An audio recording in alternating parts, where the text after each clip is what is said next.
भीमसेन सीना तान के रेंगे लगे।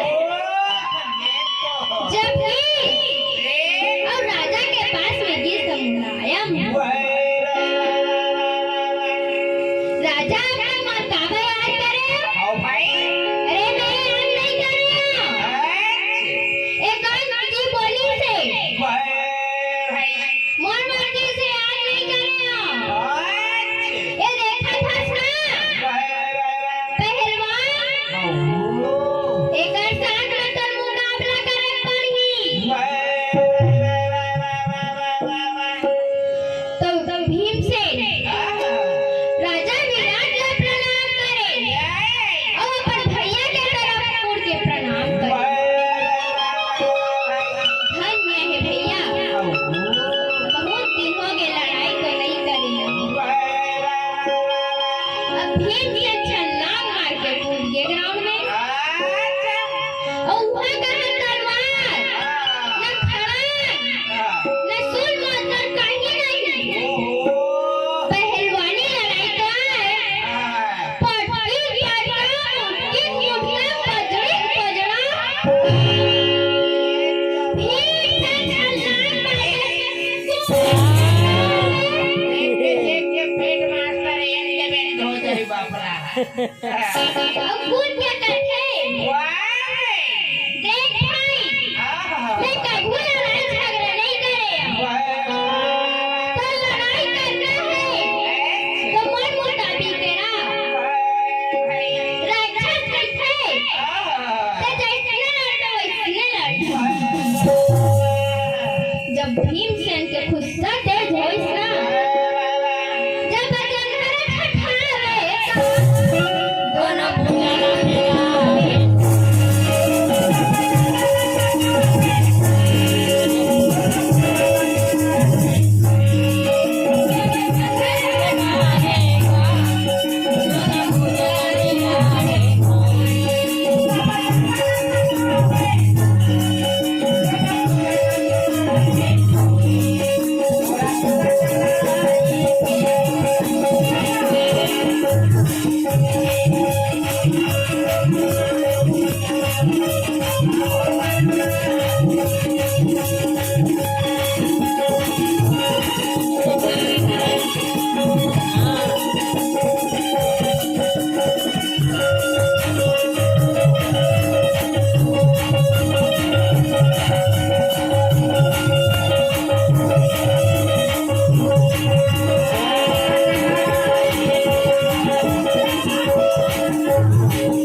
चीट हो गए चीट हो गए तो आओ मर गए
बोलते विद्या बन